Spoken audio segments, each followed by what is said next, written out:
Hi అండి, అందరు ఎలా ఉన్నారు? అందరు బాగున్నారా? అందరు బాగుండాలని అందులో నేను ఉండాలని కోరుకుంటాను. ఇక చూడండి, ఒకటి పార్సల్ తీసుకొచ్చాను. హెయిర్ ఆయిల్, తలకి జుట్టుకండి. హెయిర్ ఆయిల్ చాలా బాగుంటుందండి జుట్టుకి. చూపిస్తాను మీకు కూడా. నేను వాడినామండి, అసలు బాగుంది. జుట్టు ఊడదు, నల్లగా ఉంటుంది జుట్టు. మా అమ్మాయి వాడుతుంది, మేము కూడా వాడుతున్నాం. అందుకే రెండోసారి అండి తిప్పేయడం. సెకండ్ టైం ఇక ఒక బాటిల్ అయిపోయింది. ఇది రెండోది. మస్తు మంచిగా ఉందండి, బాగుందండి. అసలు జుట్టు ఆగిపోయింది, ఊడడం మంచిగా ఉందనమాట. బాగా ఊడుతుందని తెప్పించింది, మంచిగా పడ్డది అనమాట. ఎవరికైనా ఇది ఆయుర్వేద, పెద్దోళ్ళు, చిన్నోళ్ళు, ముసలోళ్ళు అందరు వాడచ్చు అంట. భలేగా ఉందండి, చూడండి ఎట్లుందో. ఇవేంటి ఇంకా వేరే? ఇవేంటి? అన్నీ ఒక బాటిలేనా? ఒక ప్యాక్ 3 వచ్చినాయా? 2 వచ్చినాయి. ఓకే. ఓహో, ఇది పాతది. ఇది పాతది, 2 కొత్తవి. తీసేది, నువ్వు తీయమ్మా, చూద్దాం.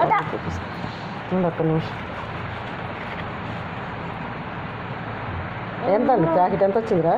ఎంత పడుతుంది? 2 వస్తాయి, 500. 2 500 అంటే వస్తాయి. ప్యాకెట్కి 2 వస్తాయి, ఒకటి రాదు. 2 వస్తాయి.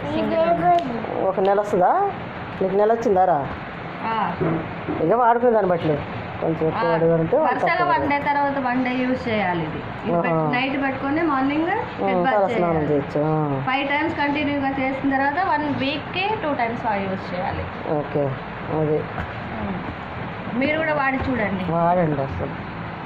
ఆదివాసీ హెయిర్ ఆయిల్. ఇవి ఓన్లీ వీళ్ళ ఫేస్బుక్లో వెబ్సైట్ ఉంటుంది, వాళ్ళు అమెజాన్లో, ఫ్లిప్కార్ట్లో ఆర్డర్. అవి డూప్లికేట్. ఇవి డైరెక్ట్ వాళ్ళు తయారు చేసే వాళ్ళ దగ్గర కాంటాక్ట్ అయితే తెప్పించుకున్నాడు. ఫేస్బుక్లో కాంటాక్ట్ కాదు, వాళ్ళకి డైరెక్ట్ కాంటాక్ట్ అయితే తెప్పించుకున్నాడు. ఎట్లా మరి? నీకు ఎట్లా ఫోన్ నెంబర్ వాళ్ళు ఇస్తారా? వాళ్ళతో మాట్లాడితే. ఇవి అమెజాన్లో, ఫ్లిప్కార్ట్లో అన్ని యాప్స్లో ఉన్నాయి, కానీ ఇది అవన్నీ డూప్లికేట్. ఆదివాసీ హెయిర్ ఆయిల్ వాటిలో వేరే బ్రాండ్ నేమ్ ఒకటి యాడ్ చేసుకుంటున్నారు. పైన బ్రాండ్ నేమ్ వస్తుంది డూప్లికేట్ వాటికి. దీనికి లేదు, చూడండి. దీనికి లేదు. మీరు ఆన్లైన్లో చెక్ చేసుకోవచ్చు. వాళ్ళు బ్రాండ్ నేమ్ పెట్టుకుంటారు. బాగుంటుంది, వాడండి. సీతకు కూడా వాడుతున్నాం. క్లియర్ రాక లైట్ వెళ్తురు కొడుతుంది, బాగా వస్తూ ఉంటుంది. వాడండి, ఒకసారి ట్రై చేయండి. మీకు మంచిగా అనిపిస్తే కామెంట్లో పెట్టండి. మీరు కూడా వేరే వాళ్ళకి షేర్ చేయండి.